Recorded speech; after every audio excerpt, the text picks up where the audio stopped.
Very good afternoon, sir. My name is Sushant Kumar Kushwaha. I'm a research scholar from BHU, and very much fortunate to have a time to clear my doubt from you, sir.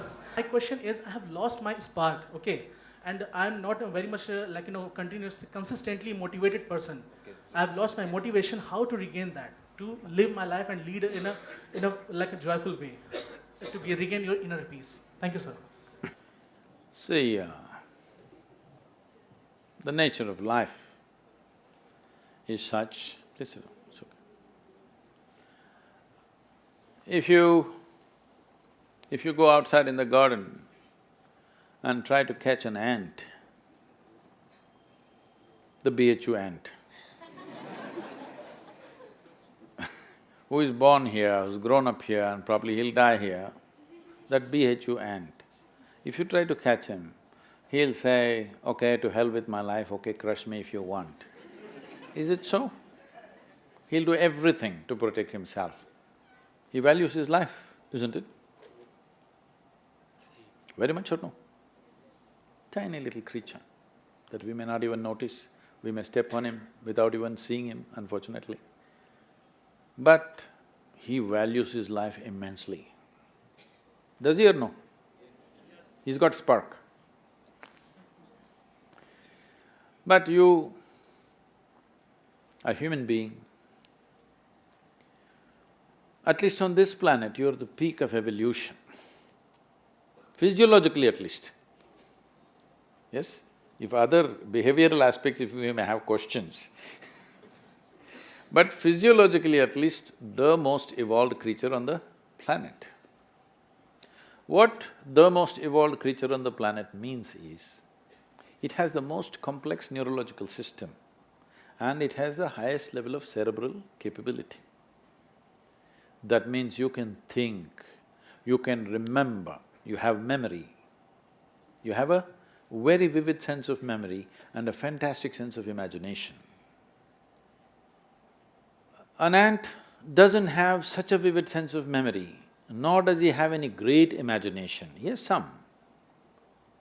But he has a presence of mind about the life that he is living. Because the education systems that you're going through right from kindergarten level is such that it is about everything except you. It's about everything else. Somebody is PhD in tourism, somebody is PhD in biotechnology, somebody is PhD in something. Nothing about this. How does this function? There is no attention at all. A human being functions. You know, you have a Kala Bhairava temple here. What this means is, a human being exists in three times. He lives because of the richness of his memory. How rich is your memory determines what you will do and what you will not do right now, isn't it so? So memory is important, the present experience is important, and how vivid is your imagination for tomorrow is very important. Right now the problem is, these things have all gotten mixed up because discipline of faculty has simply not come. Nothing has been taught to our children that there needs to be… Discipline means people think English kind of discipline, walking like this like idiots. Discipline of faculty is not there. Because of this, your own mind turns against you. What happened 10 years ago, you still suffer? Hello?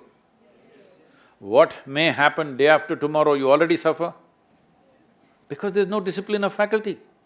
You don't know how to use your memory, you don't know how to use your imagination. Your memory makes you suffer, your imagination makes you suffer, and you think you're suffering your life. You are not suffering your life, you're only suffering the two greatest faculties of being human, vivid sense of memory and a fantastic sense of imagination, isn't it so? If you suffer the greatest faculties that you have, what can we do with you? If you suffer an ailment, understandable. If you suffer a disability, understandable. If you suffer your ability, hopeless case. Yes or no? You're suffering your capabilities. If you're suffering your disability, it's all right. You're suffering your capabilities. I must tell you this, about 4–5 months ago, I think, you might have seen it on the news, a young lady, 34-year-old lady, who was a television anchor in Hyderabad, jumped off the 5th-floor window, killed herself, left a note, "Nobody is responsible for my death, my brain is my enemy." How many million years it took to get this brain to this size, and now it becomes your enemy? She articulated this, but this is true with almost 90% of the human beings. They are suffering their own intelligence, isn't it? If you take away half their brain,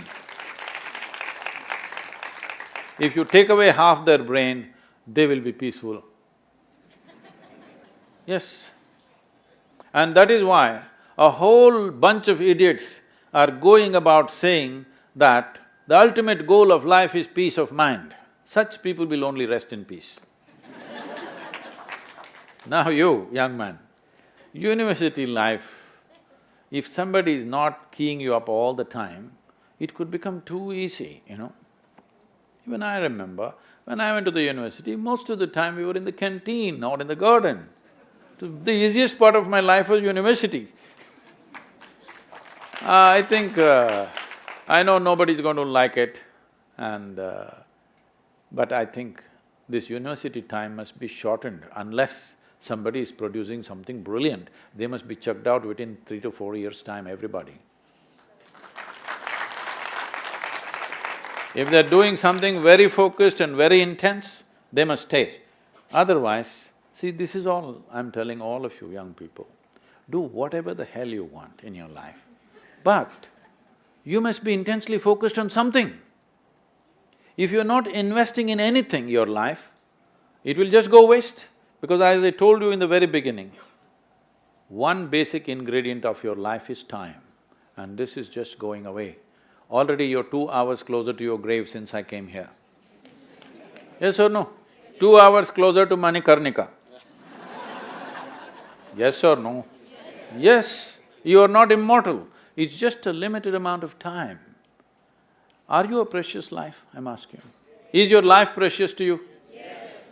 Then you must decide where you want to invest this life. If this is precious, if this is worthless, throw it somewhere. If this is precious, invest in something worthwhile, isn't it? So if you invest this in something worthwhile, not spark, you will be a flame all the time.